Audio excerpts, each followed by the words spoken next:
Sánchez anuncia que el Gobierno ampliará 3 meses la moratoria de alquiler y la suspensión de desahucios. Hoy, 14 de abril, se cumplen 90 años de la proclamación de la Segunda República.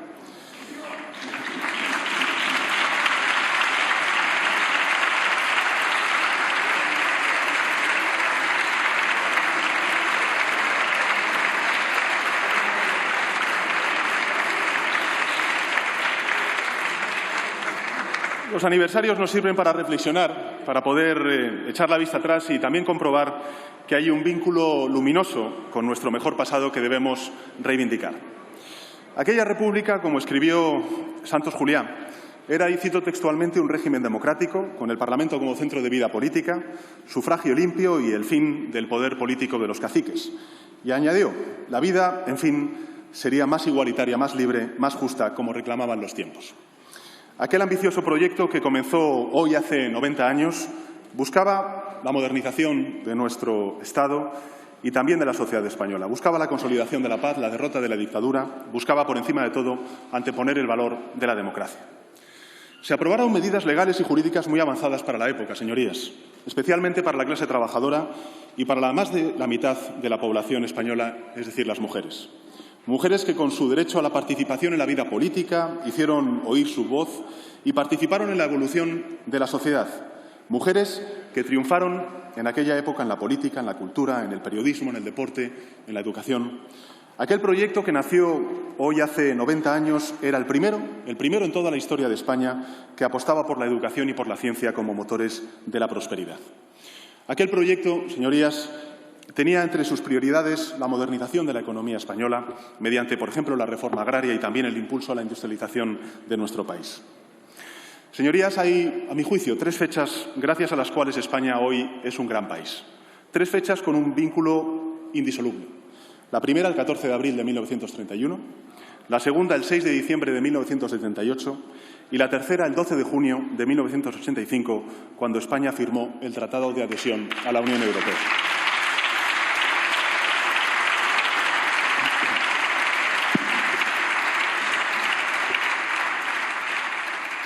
Tres saltos hacia adelante en la modernización, en el progreso y la igualdad de los españoles y españolas, aunque el primero, pues, lógicamente, se viera frustrada, como todos sabemos, por el golpe de Estado de 1936.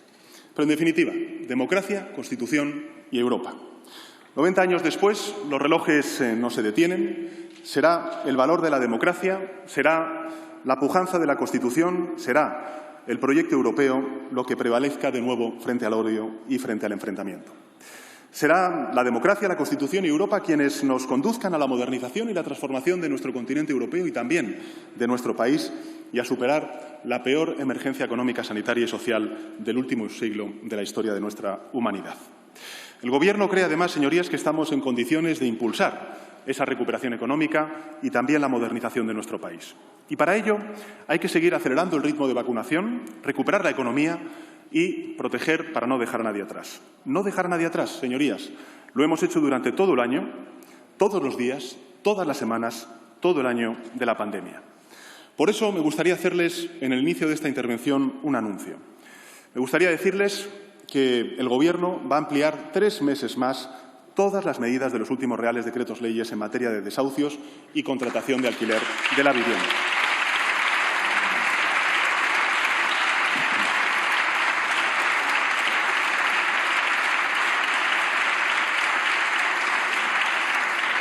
Tenemos un compromiso y siempre estaremos ahí, no dejar a nadie atrás. El Gobierno de coalición está comprometido con la Constitución y con el ejercicio del derecho constitucional a una vida digna. Y por eso, en primer lugar, lo que vamos a hacer es ampliar durante 3 meses más la posibilidad de solicitar la moratoria o condonación parcial de la renta del alquiler de vivienda cuando el arrendador sea o un gran tenedor o una entidad pública. En segundo lugar, extenderemos también, por 3 meses más, los contratos que puedan acogerse a la prórroga extraordinaria de 6 meses de los alquileres de vivienda en los mismos términos y condiciones del contrato en vigor. Y, en tercer lugar, también por 3 meses más, la suspensión de los desahucios y lanzamientos de arrendamientos, o mejor dicho, arrendatarios vulnerables sin alternativa habitacional, incluidos aquellos aspectos de hogares afectados por procedimientos de lanzamiento de su vivienda habitual que no se deriven de contratos de arrendamiento cuando existan personas dependientes, víctimas de violencia sobre la mujer o menores de edad a cargo, previa valoración ponderada y proporcional del juez. Señorías, todas estas medidas, como sabemos, estaban vigentes hasta el próximo 9 de mayo, finalización del estado de alarma, y todas ellas se van a prorrogar por 3 meses más. Se trata de medidas urgentes que se complementan con el conjunto de medidas de carácter estructural que ya se están llevando a cabo para garantizar el ejercicio del derecho constitucional a una vivienda digna y adecuada. Entre ellas, dentro de poco, señorías, la primera ley estatal de vivienda de nuestra historia democrática. Señorías, como ya he hecho en 2 ocasiones, la última el pasado 24 de febrero, y como también nos comprometimos desde el Gobierno de España a hacer cada 2 meses, comparezco ante el Pleno de esta Cámara en cumplimiento del artículo 14 del Real Decreto 926/2020 del 25 de abril, porque se declara el estado de alarma para contener la propagación del COVID-19. Y también para presentar los avances de la política económica del Gobierno de España en lo que representa el Plan de Recuperación, Transformación y Resiliencia que ayer tuvimos ocasión de aprobar en la Comisión Interministerial creada a tal efecto. El plan económico, señorías, como dije ayer ante los medios de comunicación, es, a juicio del Gobierno, el plan económico más ambicioso de nuestro país, que irá de la mano de Europa y que tiene como objetivo la modernización y el impulso al crecimiento económico en el corto, en el medio y en el largo plazo para nuestro país y, fundamentalmente, para las próximas generaciones.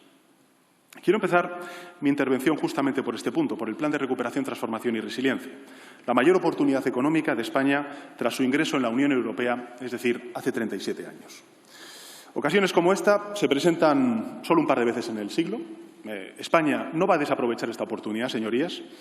Y, como saben, el 1 de enero de 2021 entró en vigor el Real Decreto Ley 36/2020 para la ejecución de este plan, una reforma, a nuestro juicio, estructural, una revolución administrativa cuyo objetivo era y es reducir las principales barreras, los cuellos de botella que existen legales para una gestión ágil, eficaz, eficiente y rigurosa de los recursos públicos, con total respeto a las directivas europeas y a los principios de rendición de cuentas y de transparencia. Ayer martes, como les he dicho antes, se reunió la Comisión Interministerial para la Recuperación, Reconstrucción, Transformación y Resiliencia que presido. El objetivo, como saben, era y es informar sobre el plan que España va a presentar durante el mes de abril a la Comisión Europea. Esta comisión es uno de los órganos de gobernanza específicamente creados para asegurar una adecuada coordinación de las reformas e inversiones que vamos a afrontar con los fondos europeos Next Generation European Union. La primera reunión de la comisión se celebró el pasado 16 de febrero. En esa ocasión nos centramos en los avances de la elaboración, la negociación del plan con las instituciones comunitarias, en el diseño de los instrumentos para su gestión, la coordinación, el seguimiento, el control.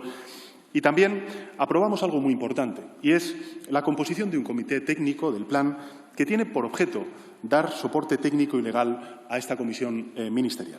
Este comité se crea para recoger toda la inteligencia administrativa, todas las capacidades disponibles en la Administración General del Estado y ponerla al servicio de los objetivos de recuperación y transformación. Actuará, además, como órgano de apoyo a la autoridad responsable en el desarrollo de sus funciones y también su coordinación. Y quiero subrayar esto. Quiero subrayar que el diálogo ha sido un elemento central en la elaboración desde el inicio del plan. Han participado las distintas instituciones públicas, España es un Estado compuesto, grupos políticos, los agentes sociales, el tejido empresarial, bajo el convencimiento de que solo así, mediante el diálogo, la colaboración, la estrecha alianza entre lo público y lo privado, se pueden diseñar reformas e inversiones con el deseo de transformar nuestro país. Porque señorías, y me gustaría que lo tuvieran también muy presente, este no es un plan de un gobierno, este es un plan de España, es un plan de país para los próximos años. Y por ello también se han creado órganos de diálogo, consultivos con otros agentes, actores sociales, en este caso una mesa de diálogo social específica para la recuperación, la transformación y la resiliencia, que incluye a los principales agentes sociales y que ha celebrado ya hasta la fecha 5 reuniones y varias más de seguimiento. Esta tarde, por cierto, se va a volver a reunir precisamente para continuar esa conversación sobre el plan que ayer tuvimos ocasión de aprobar en la Comisión Ministerial. Para el diálogo con las administraciones territoriales, es decir, con los gobiernos autonómicos y también con los gobiernos locales, saben ustedes que son evidentemente actores clave en la gobernanza de las políticas públicas. Hemos creado una conferencia sectorial del Plan de Recuperación, Transformación y Resiliencia, a la que asisten las comunidades autónomas y también, por primera vez, la Federación Española de Municipios y Provincias en representación de todos los municipios de nuestro país. Y en este extenso proceso de consulta, sin duda alguna, y de diálogo, sin duda alguna complejo, porque nuestro Estado es compuesto, me gustaría también sumar los distintos foros consultivos de alto nivel que hemos constituido y que también hemos celebrado, son más de 20, y la recepción por parte de los ministerios de manifestaciones públicas de interés en distintas líneas de inversión del plan. Quiero decirles que la pretensión, pues lógicamente, es recabar las propuestas de empresas, de ayuntamientos, de todos los actores institucionales públicos y privados. Tengo que decir que ha habido una importante acogida, una muy importante acogida por parte de los destinatarios y, en algún caso, han superado hasta incluso las 4.000 propuestas recibidas, lo cual yo creo que demuestra la vitalidad del sector empresarial y también las ganas de aportar y de contribuir a este proceso de modernización y transformación en el que está empeñado el Gobierno de España. Como saben, en la reunión que celebramos ayer en la Comisión Ministerial se presentó el Plan de Recuperación, Transformación y Resiliencia de España. Este es el documento central que explica la contribución global del plan a los objetivos y prioridades fijados por la Unión Europea en el acuerdo del pasado mes de julio de 2020. El documento incluye información sobre los objetivos del plan para España, así como los componentes, incluye una descripción resumida de las reformas, también de las inversiones incluidas en los mismos. También ofrece información de gran relevancia sobre, por ejemplo, el impacto verde que va a tener este plan de recuperación, también los compromisos en el ámbito de la transformación digital, la perspectiva de género que hemos incorporado como política transversal al plan de recuperación, la financiación, la implementación del plan, la complementariedad con otros programas de la Unión Europea, que también es muy importante, la coherencia de todo ello, los diferentes controles, auditorías, que sé que es algo que importa y mucho, no solamente al Gobierno, sino a sus señorías, y el impacto esperado desde el punto de vista económico y el empleo, entre otros aspectos. Este documento, señorías, es capital. Es capital en el proceso de recepción de fondos por parte de la Unión Europea y constituye la base del documento que se mandará a Bruselas en las próximas semanas, es decir, en el mes de abril, para su aprobación. Señorías, es evidente que la pandemia ha impactado negativamente en nuestras vidas, en nuestra economía. Ahí están las cifras de bajada, de caída del Producto Interior Bruto durante el año 2020. Y por eso, a juicio del Gobierno, resulta imprescindible y también urgente poner en marcha este plan de inversiones y reformas con un triple objetivo. En primer lugar, el consolidar la recuperación económica en el corto plazo a lo largo del año 2021. Una vez vayamos también avanzando con el plan de vacunación, como saben ustedes. En segundo lugar, creo que es muy importante también ser conscientes de que tenemos que impulsar a medio plazo un proceso de transformación económica en nuestro país. Y, por último, tenemos que impulsar en el largo plazo un desarrollo que tiene que ser mucho más sostenible y resiliente desde el punto de vista económico y financiero, social, territorial, medioambiental en nuestro país.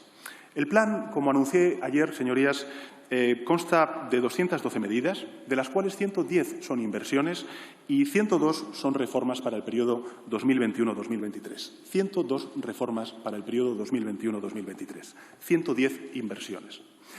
No partimos, de todas formas, de cero. Estas medidas se basan en las líneas estratégicas seguidas desde el año 2018, después de la moción de censura, con particular incidencia después de las elecciones generales de 2019 y la conformación del Gobierno de coalición, pero, lógicamente, limitadas hasta la fecha en su dimensión de inversión pública por la falta de unos presupuestos adaptados a la nueva realidad económica y social de nuestro país. Hoy ya tenemos aprobados, y en esto quiero dar las gracias a los grupos parlamentarios que así lo hicieron posible, unos presupuestos generales del Estado y estamos en disposición de dar el siguiente paso.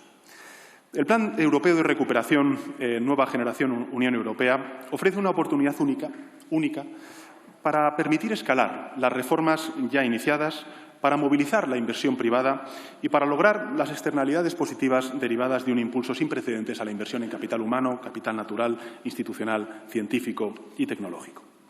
Es, a nuestro juicio, una ocasión extraordinaria para desplegar este plan y contrarrestar así el impacto de la pandemia sobre la inversión y la actividad económica. También para impulsar la recuperación y para abordar una transformación profunda de la economía española comparable a la que supuso nuestra entrada en la Unión Europea en 1986, como señalaba antes. Una transformación que permita retomar la senda del progreso económico, la prosperidad lograda durante las siguientes décadas. Como conocen bien, estos nuevos mecanismos van a proporcionar a España hasta 140.000 millones de euros en un periodo de 6 años, 2021-2026, transferencias, créditos. A estos mecanismos se van a unir, pues, lógicamente, los instrumentos ya previstos en el marco financiero plurianual, que también fue objeto de acuerdo en el seno del Consejo Europeo, Parlamento Europeo, Comisión, con el deseo de impulsar las inversiones, las reformas en los ámbitos prioritarios a nivel europeo y que coinciden con las 4 grandes transformaciones que hemos planteado desde el Gobierno, ya anunciadas también en mi discurso de investidura. Estas reformas, pues, tienen mucho que ver con la transición ecológica, con la transformación digital, como no nos cansamos de repetir constantemente, con el impulso a un crecimiento sostenible, inclusivo, mediante el aumento de la productividad, que es uno de los talones de Aquiles de nuestra economía, con una inversión decidida en I+D+I, un fortalecimiento y una mayor eficiencia de nuestro mercado interior, con pymes que tienen que escalar y, por tanto, tiene que haber más medianas empresas, con un refuerzo de la cohesión social y territorial, haciendo frente al reto demográfico, que sé que es una preocupación compartida por todos ustedes, con el aumento de la resiliencia sanitaria, una de las grandes lecciones que tenemos que sacar de esta pandemia, lógicamente también económica, institucional, y con el desarrollo de políticas para las generaciones futuras, sobre todo nuestros más jóvenes, mediante una apuesta sin precedentes en la historia democrática de nuestro país por el capital humano, es decir, por la educación, la formación profesional y también las universidades. Por tanto, 4 grandes transformaciones cuya necesidad yo creo que nadie puede negar en esta Cámara. En primer lugar, una España que tiene que ser más verde. Nuestro país es un país que, según nos dicen todos los científicos, va a ser uno de los países más dañados como consecuencia de los efectos del cambio climático. Queremos una España que, además de ser más verde, tiene que ser más digital e innovadora. Queremos también una España más competitiva, y eso significa también más cohesionada desde el punto de vista social y territorial, y queremos una España que apueste, como nunca, por la igualdad real y efectiva entre hombres y mujeres. Y son estos 4 ejes, lo verde, lo digital, la cohesión social y territorial y también la igualdad de género, son estos 4 ejes los que orientan las 10 políticas palanca que determinan la evolución futura del país. Y permítame, además, que las enumere. En primer lugar, estas 10 políticas palancas son la agenda urbana para luchar contra la despoblación y favorecer el desarrollo de una industria que se ha revelado como fundamental, prioritaria en nuestro país durante los meses de pandemia, sobre todo en los confinamientos más duros, que es la agroindustria. En segundo lugar, las infraestructuras y ecosistemas, mejor dicho, resilientes. En tercer lugar, la transición energética justa e inclusiva. En cuarto lugar, la modernización de la administración pública, que tenemos que adaptarla al siglo XXI. En quinto lugar, la modernización y la digitalización del ecosistema de nuestras empresas, con particular incidencia en las pymes. En sexto lugar, la apuesta por la ciencia y por el refuerzo del Sistema Nacional de Salud. En séptimo lugar, el impulso al capital humano, es decir, a la formación profesional continua y a la educación. En octavo lugar, la nueva economía de los cuidados. Tenemos que extraer lecciones también de los cuidados a nuestros mayores como consecuencia de estos meses tan duros y tan largos de la pandemia. También nuevas políticas públicas vinculadas con el mercado de trabajo. En noveno lugar, dar un impulso y un fortalecimiento a 2 industrias muy importantes en nuestro país, como es la industria cultural y la industria del deporte. Y, finalmente, la modernización del sistema fiscal y de pensiones para un crecimiento inclusivo y sostenible. Por tanto, 4 transformaciones que se convierten en políticas reales a través de estas políticas palanca. Y aún hay un grado más de concreción, un nivel mucho más definido para la ejecución del plan. Estas 10 palancas se segmentan en 30 componentes, a través de los cuales se articulan los proyectos, las medidas de inversión y las reformas que se incorporan en el plan.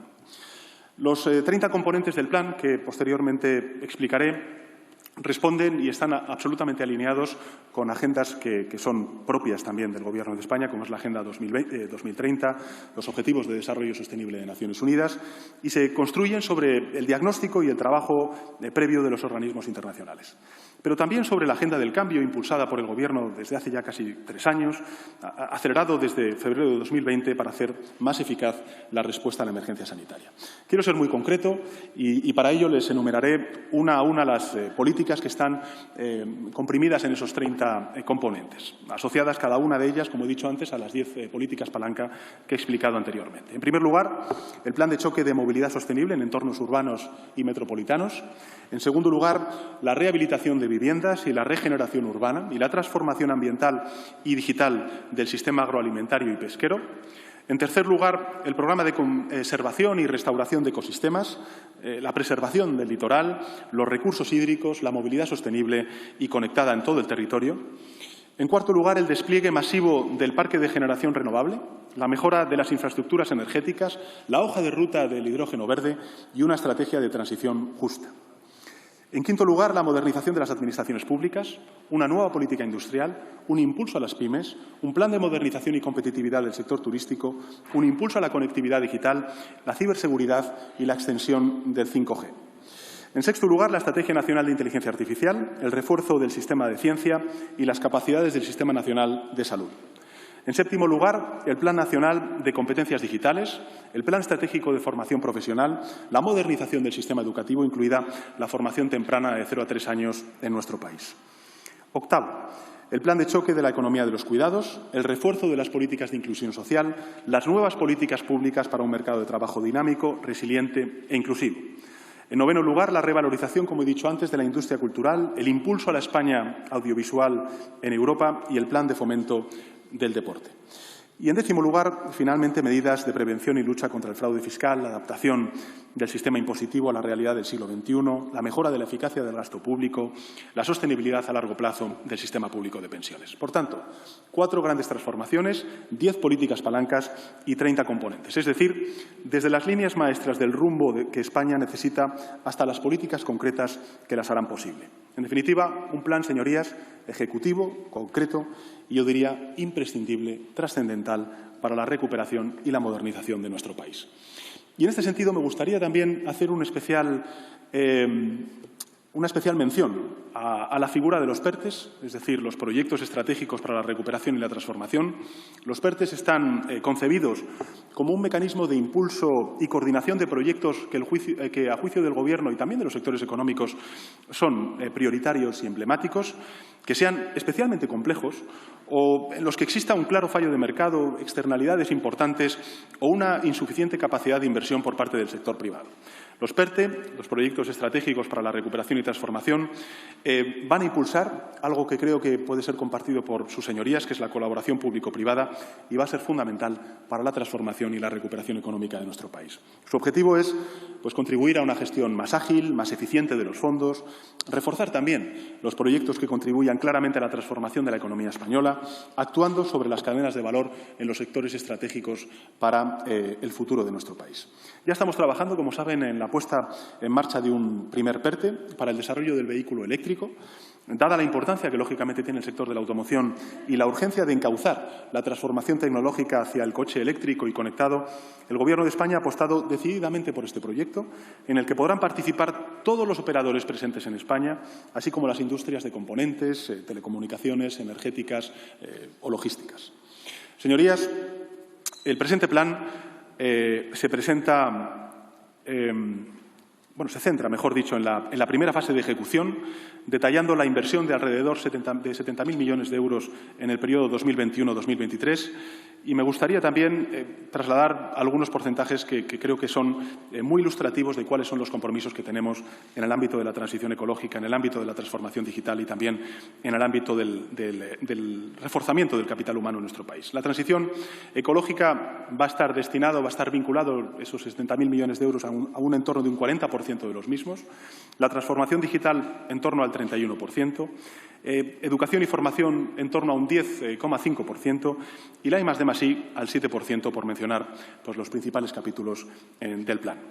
Y me gustaría puntualizar que, además de las transferencias directas de los fondos europeos, se van a ir movilizando también progresivamente los créditos previstos en dichos fondos, principalmente para financiar inversiones a partir del año 2022.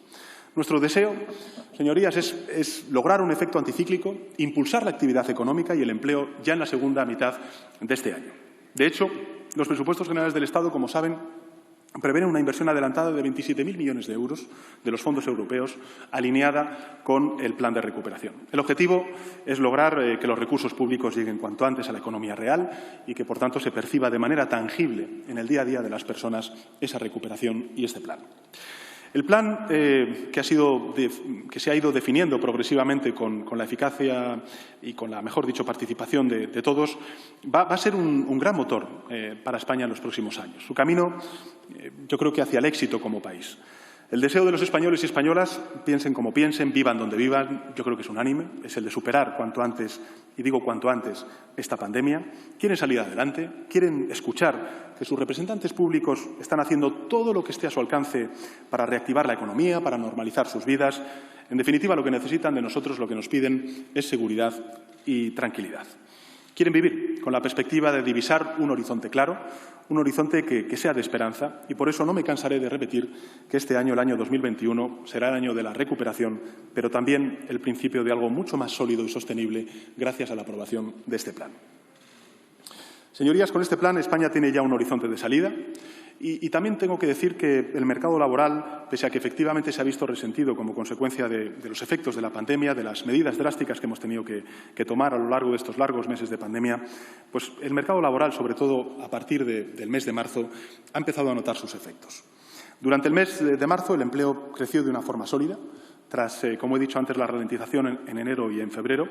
Y aunque son datos que evidentemente son insuficientes, no nos conformamos con ellos, aún lejos en consecuencia de lo que desearíamos, creo que seguimos avanzando. En marzo se registraron 1.404.107 afiliados y afiliadas a la Seguridad Social, un 11,7% más que en igual mes de 2020. De ellos, 207.191 fueron indefinidos, es decir, el 14,7% del total. El dato de contratación fija es el mejor en un mes de marzo de toda la serie histórica. El paro registrado ha descendido al mayor ritmo en un mes de marzo desde el año 2015, con una caída de 59.149 desempleados, lo que supone un 1,5% menos. El paro vuelve a estar de nuevo por debajo de los 4 millones de personas y algo muy importante a juicio del Gobierno, y es que desciende en 16 de las 17 comunidades autónomas, lo que confirma el equilibrio territorial también de la recuperación. Y, por tanto, el número de trabajadores está muy cerca de situarse en los 19 millones, sin contar aún con la recuperación de un sector tan importante para nuestro país como es el sector del turismo. Digo, no son datos suficientes, no hay lugar a la autocomplacencia por parte del Gobierno de España, pero es evidente que estamos empezando, conforme se va reabriendo la actividad económica, a notar los efectos beneficiosos también en el ámbito del empleo. Y así es, el Fondo Monetario Internacional ha actualizado sus datos. En el caso de España, las previsiones mejoran medio punto respecto al mes de enero y sigue siendo la economía que más va a crecer en la zona euro el año 2021, con un 6,4% de crecimiento. Habrá sus señorías que nos digan que efectivamente la economía española ha sido la economía que más ha acusado este descenso del Producto Interior Bruto en el año 2020, y es cierto, pero también es cierto que organismos internacionales sitúan a España como, junto a Estados Unidos, las dos economías más desarrolladas, mejor dicho, que más van a crecer en el año 2021 en el ámbito de las economías desarrolladas. Señorías, he querido presentar hoy en esta Cámara el plan de recuperación como el plan más ambicioso de transformación económica a lo largo de toda la historia. Su despliegue va a permitir lograr un efecto duradero en el crecimiento a través de un aumento sostenido de la productividad y también mediante el refuerzo del tejido empresarial, del capital humano, el capital tecnológico, científico y natural. Y esto provocará, sin duda alguna, un mejor funcionamiento de nuestro mercado laboral, la modernización de la administración pública, una mejor vertebración social y territorial del país y la modernización del sistema fiscal. Además, el plan va a contribuir a aumentar el crecimiento potencial, esta es la previsión del Gobierno de España, por encima del 2% anual, y eso va a conllevar la creación de más empleos de calidad. Nos aproximaremos a niveles de inversión europeos y vamos a recuperar el ritmo de crecimiento previo a la crisis financiera de 2008.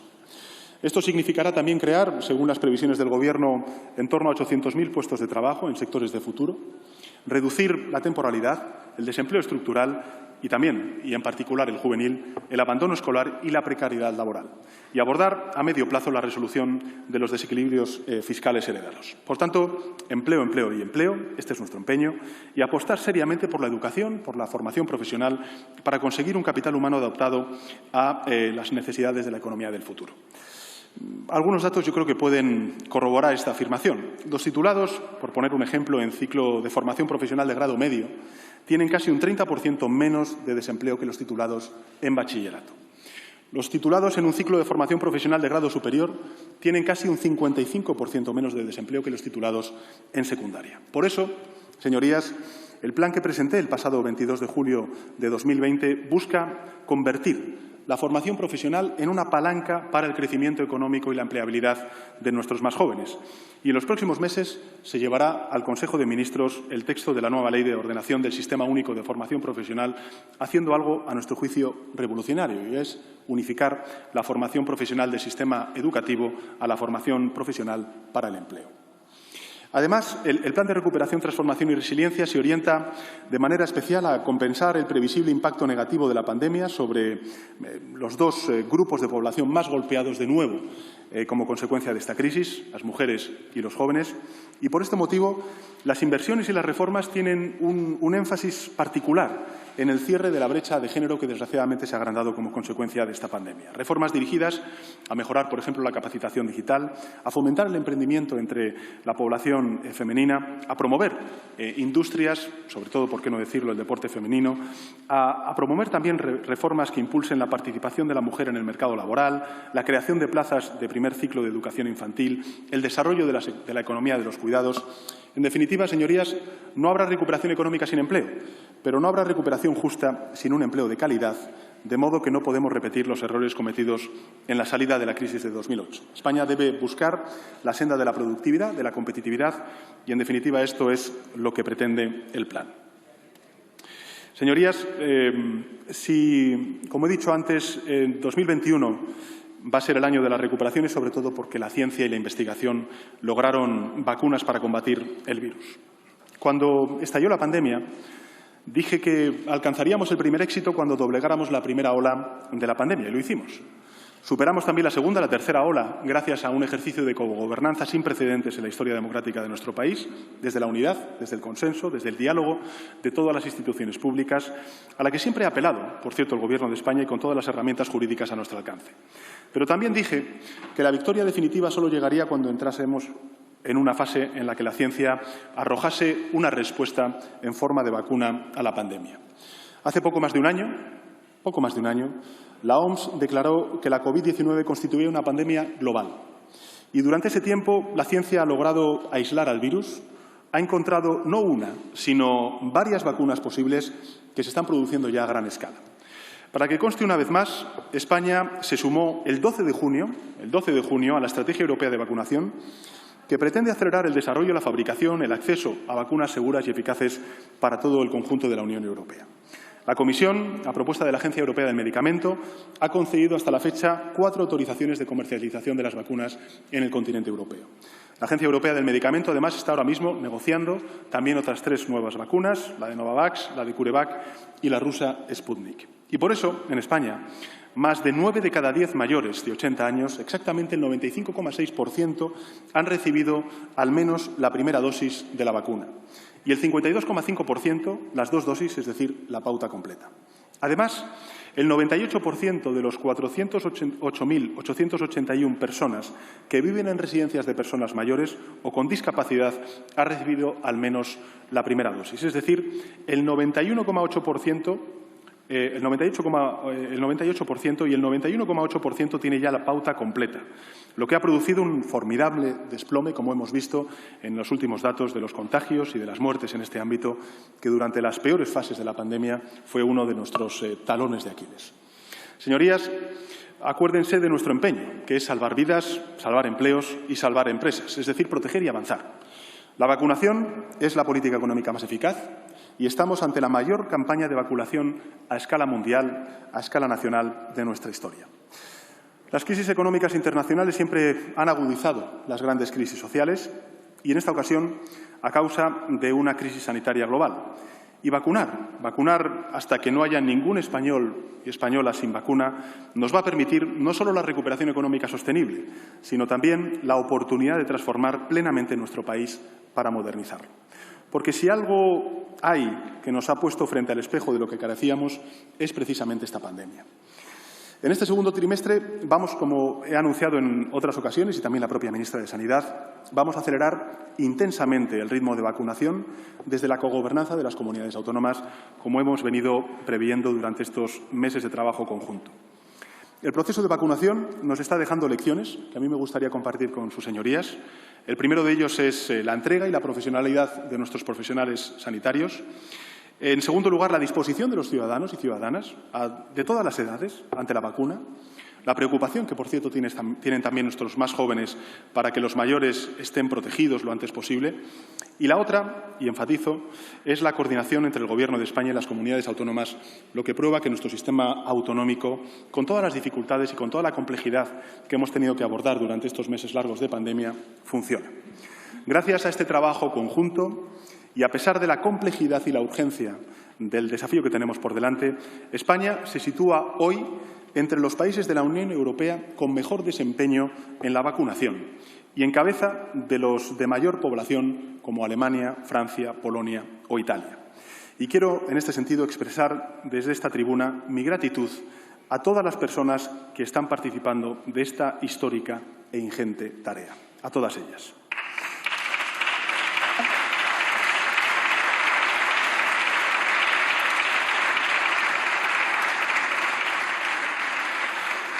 Como ya he anunciado, el ritmo de vacunación se va a acelerar durante el mes de abril y cada vez vamos a mejorar el ritmo al anterior. Vamos a avanzar a mayor ritmo y cumpliremos el objetivo que se ha propuesto toda Europa, que es llegar al 70% de las personas vacunadas a finales de este verano. De momento ya se han administrado, según los datos del Ministerio de Sanidad, 11.073.657 dosis, es decir, el 81,5% de las entregadas. Ya hay 3.136.091 personas con pauta completa, es decir, con 2 dosis. El 16,7% de la población, casi 8 millones, ya ha recibido al menos una dosis. Pero nuestro verdadero éxito, insisto, llegará cuando toda la población española esté totalmente protegida. Nuestro mayor deseo es, lógicamente, seguir salvando vidas y defender la salud pública de todos y de todas. Si agilizamos el ritmo de vacunación y cumplimos con los objetivos, esta semana, como he dicho en reiteradas ocasiones, vamos a lograr tener a más personas vacunadas con pauta completa que personas oficialmente contagiadas por COVID-19. También lograremos llegar a los 5 millones de personas vacunadas el próximo 3 de mayo aproximadamente. En la primera semana del mes de junio llegaremos a los 10 millones de vacunados. En la semana del 14 de junio, 15 millones de personas vacunadas. En la semana del 19 de julio rebasaremos los 25 millones de personas vacunadas y a finales del mes de agosto, como decía anteriormente, conseguiremos que el 70% de la población española esté inmunizada, es decir, 33 millones de compatriotas. Pero no solamente queremos cumplir los objetivos, señorías, queremos superarlos.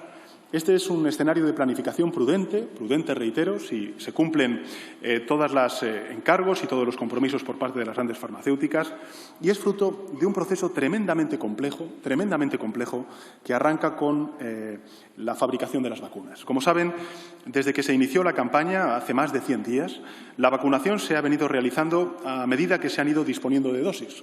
De hecho, nuestro sistema sanitario tiene de largo una capacidad enorme de administración superior a los 3,5 millones de dosis semanales.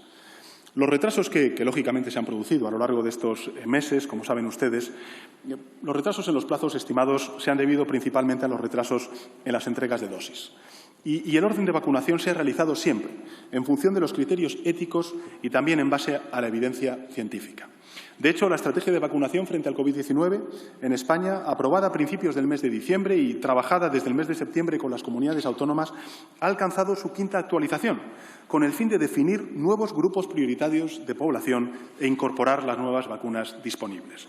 Queda pendiente, lógicamente, una nueva actualización de esta estrategia para recoger los últimos cambios introducidos en relación con la vacuna de AstraZeneca. La modificación principal es que la Comisión de Salud Pública resolvió el pasado 8 de abril que esta vacuna se inoculara únicamente en la franja de edad comprendida entre los 60 y 65 años.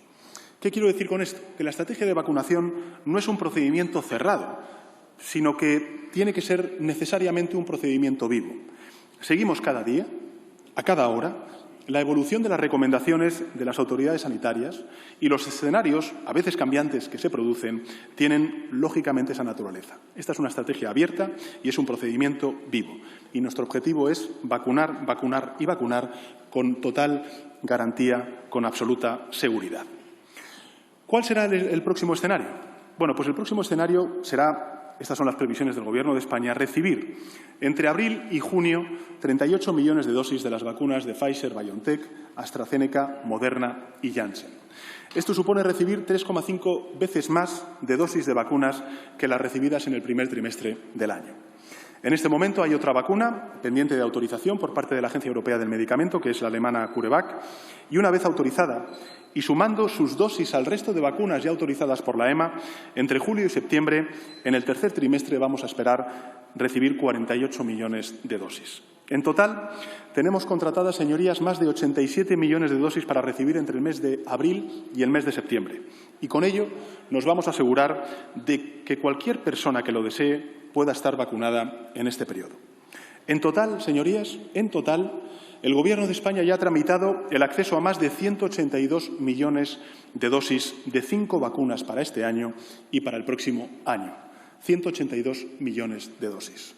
Señorías, el año 2021 es el año de la vacuna y, por tanto, de la recuperación, el año en el que protegemos para avanzar y no nos vamos a desviar de este empeño.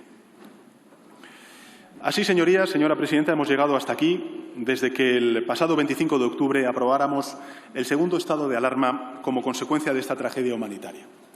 Un estado de alarma que fue apoyado por la mayoría de esta Cámara, a los cuales quiero agradecer los grupos parlamentarios que lo apoyaron este gesto, este compromiso, aunque evidentemente me hubiera gustado, de corazón, que hubiese sido aprobado por unanimidad.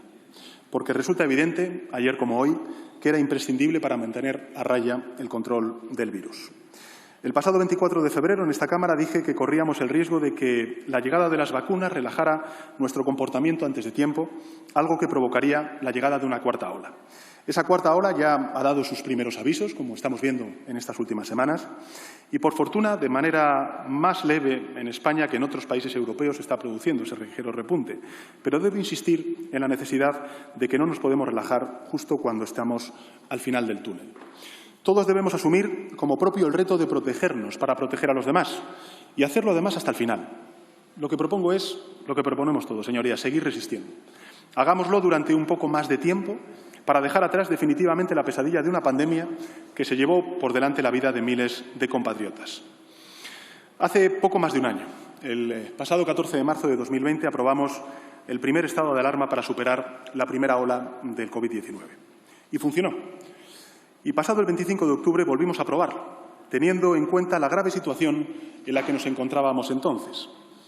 En los 14 días anteriores a su aprobación, señorías, nuestro país registraba una incidencia acumulada de casi 362 casos por 100.000 habitantes en 14 días. Y la cifra total de fallecidos ascendía a 34.752 compatriotas, de los cuales 655 correspondían a esta última semana. Hoy nuestro país registra una incidencia acumulada de menos de 200 casos, sin duda alguna esta semana lo vamos a rebasar, por cada 100.000 habitantes, y la cifra total de fallecidos asciende a 76.625 compatriotas, de los cuales 251 corresponden a esta última semana. Las circunstancias son distintas. Es evidente que contamos con más instrumentos, sobre todo y ante todo con vacunas. Y el aceleramiento, por tanto, de la vacunación nos ofrece mayores garantías de resistencia y de superación de la pandemia. Pero lo digo una vez más, no podemos bajar la guardia y comportarnos como si el virus no existiera o hubiera desaparecido. El virus sigue ahí. No hay nada más duro, señorías, para un responsable político que gobernar en el mismo momento en el que ocurre una catástrofe que se lleva por delante miles de vidas. Las miles de vidas y sus familias me van a acompañar siempre en el recuerdo cada día que esté al frente de la presidencia del Gobierno, pero también me van a acompañar cuando ya no lo esté. Y una vez más quiero enviar mis más sentidas condolencias a las víctimas de esta inhumana tragedia.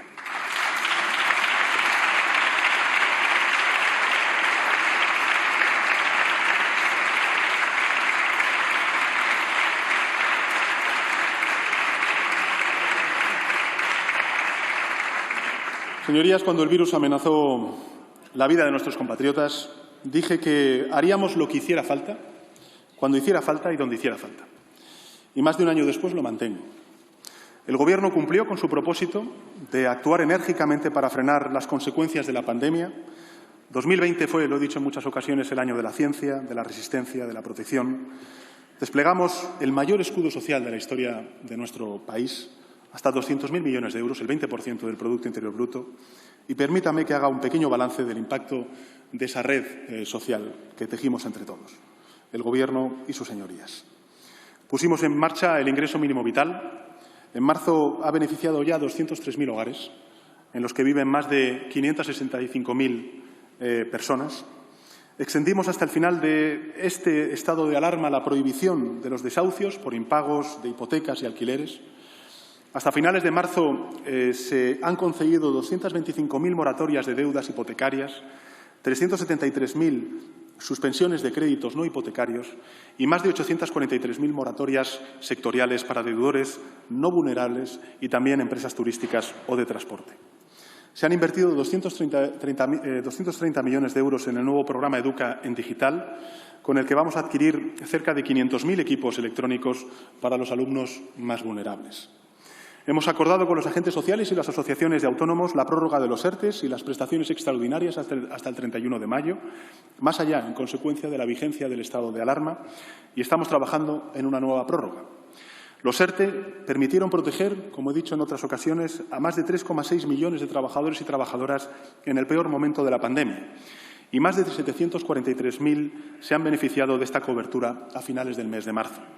El gasto en 2020 y la previsión para el año 2021 es de casi 30.000 millones de euros, 30.000 millones de euros en ERTES, con prestaciones y también exoneraciones. Repito, 30.000 millones de euros. Protegimos a casi 1,5 millones de autónomos, con la prestación por cese de actividad durante la primera ola. Hemos establecido la consideración de la COVID-19 como una enfermedad profesional para trabajadores sanitarios y sociosanitarios, de forma que se mejora la cobertura para este colectivo. Y hasta finales de febrero se han tramitado 3,8 millones de bajas por incapacidad temporal relacionada con el COVID-19, 1,3 millones por infección y 2,5 millones por aislamiento. Más de 608.000 empresas, casi el 90% de pymes y trabajadores y trabajadoras autónomos, se han acogido a las líneas de avales de liquidez del ICO, que hasta finales del mes de marzo han movilizado una financiación extraordinaria de más de 118.600 millones de euros. Y otras 44.600 empresas han recibido el aval del ICO para operaciones de inversión, sostenimiento de la actividad, con una movilización de casi 5.000 millones de euros. Y hemos puesto en marcha un paquete de 7.000 millones de euros de ayudas directas para las empresas más afectadas por la pandemia, que ya se han distribuido a las comunidades autónomas. Se puede preguntar, sus señorías, si podríamos haber hecho más. Siempre es posible suponer que se puede hacer más. Pero jamás en la historia de España se había actuado con esta contundencia para aminorar una crisis que, si no, habría tenido unas consecuencias irreparables sobre nuestro tejido productivo. Aún queda prácticamente, señorías, un mes para que finalice el estado de alarma, para que el próximo 9 de mayo se ponga punto y final a esta situación jurídica excepcional. A partir de ese momento, el éxito va a depender de la unidad de todos, de la eficacia de nuestra coordinación y de la responsabilidad individual. La intención del Gobierno, como he dicho en alguna ocasión, la intención del Gobierno es no prorrogar el estado de alarma. Cada decisión que hemos tomado ha estado, con todo, alineada con el saber de los expertos, la comunidad científica y la evolución de la pandemia. Y así va a seguir siendo. Señora presidenta, señorías, concluyo. El Gobierno de España no se ha detenido ni un solo instante en estos últimos meses, mientras gestionábamos la peor emergencia sanitaria, económica y social del último siglo. Tampoco lo ha hecho esta Cámara y quiero así reconocerlo. Durante los 2 meses transcurridos desde mi última comparecencia, el pasado 24 de febrero, se han aprobado en estas Cortes 2 leyes, 5 leyes orgánicas y 2 reales decretos leyes. España, gracias a su compromiso y también su actividad parlamentaria, y quiero reconocerlo, se ha convertido en el 7º país del mundo en legalizar la eutanasia.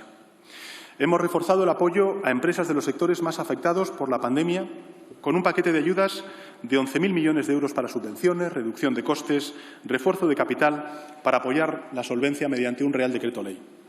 Hemos culminado la tramitación como proyecto de ley del Real Decreto Ley de medidas urgentes en materia de protección y asistencia a las víctimas de violencia de género durante la pandemia. En el apartado de leyes, en trámite parlamentario, la Comisión de Transición Ecológica y Reto Demográfico ha aprobado con competencia legislativa plena el proyecto de ley de cambio climático y transición energética que va a ser remitido ahora al Senado. Y acabamos de iniciar la tramitación de la reforma de la Ley de la Ciencia, que tiene como objetivo crear una carrera investigadora atractiva, estable, impulsar la transferencia de conocimiento y mejorar la cogobernanza del sistema español de ciencia. Y otros muchos proyectos, entre ellos la Ley de Protección de la Infancia, que está ahora mismo en tramitación en esta Cámara. Es decir, a pesar de la emergencia Hemos seguido trabajando en todos los ámbitos de actuación que habíamos previsto y anunciado. Y así lo vamos a seguir haciendo. Y me gustaría reconocer el trabajo de sus señorías y también el trabajo de todos y cada uno de los departamentos y de los ministerios que están aquí presentes. Estamos obligados, señorías, a sacar las mejores enseñanzas de la pandemia, a salir de ella, como dijimos, más fuertes. Y creo que el plan que hoy les he presentado tiene esa potencialidad, esa virtualidad. Es un revulsivo, es una auténtica revolución para la economía española y, por tanto, para nuestro país. Un plan para avanzar en los próximos años hacia una España más sostenible, más inclusiva, juntos, unidos, con una visión positiva sobre nuestro futuro común, siempre mirando hacia Europa. Dejaremos atrás, señorías, la excepcionalidad, pero jamás debemos olvidar a las personas que han estado, están y estén hasta el final en la primera línea de lucha contra la pandemia. Gracias a todo nuestro personal sanitario. Me gustaría, para concluir esta intervención, dárselas. Gracias a todo nuestro personal sanitario. Gracias a nuestros psicólogos y psicólogas que están haciendo un gran esfuerzo para luchar contra las secuelas de salud mental de esta pandemia. Gracias a las fuerzas y cuerpos de seguridad del Estado, de Protección Civil. Gracias a quienes nos han seguido abasteciendo de recursos a pesar de las dificultades, agricultores, cajeros, cajeras, dependientes, transportistas, el resto del personal de la cadena de valor. Gracias a cada trabajador, a cada empresario, a cada autónomo por resistir, reconociendo el grandísimo esfuerzo de supervivencia que están realizando. Y gracias también a cada servidor público, a cada funcionario y funcionaria, a cada cargo público de la Administración en todo el territorio español. Sin su trabajo, sin su compromiso, a veces hecho en circunstancias adversas, no habría sido posible implementar todas las medidas que estamos poniendo en marcha. Señorías, no dejo de mirar a este hemiciclo y pensar que no habrá desarrollo y crecimiento en nuestro país sin diversidad. Debemos hacer de nuestras diferencias la base del crecimiento de España. Contamos con los pilares de nuestra democracia, a los que aludía al principio de mi intervención. Contamos con el proyecto más ambicioso para la transformación económica y social de nuestro país. Contamos con el apoyo de Europa. Contamos con la ciudadanía, que es extraordinaria y con ganas de convertir, además, a España en un país cada vez mayor. Tenemos, en consecuencia, la visión, tenemos la capacidad, tenemos los recursos y, sobre todo y ante todo, tenemos la ambición de lograrlo. Tenemos, señorías, una historia que nos demuestra que podemos hacerlo y que ya lo hemos hecho otras veces. No hay nada que nos lo impida. Si España quiere, España puede, y a mí no me cabe duda, señorías, de que España podrá. Gracias. Muchas gracias, señor presidente.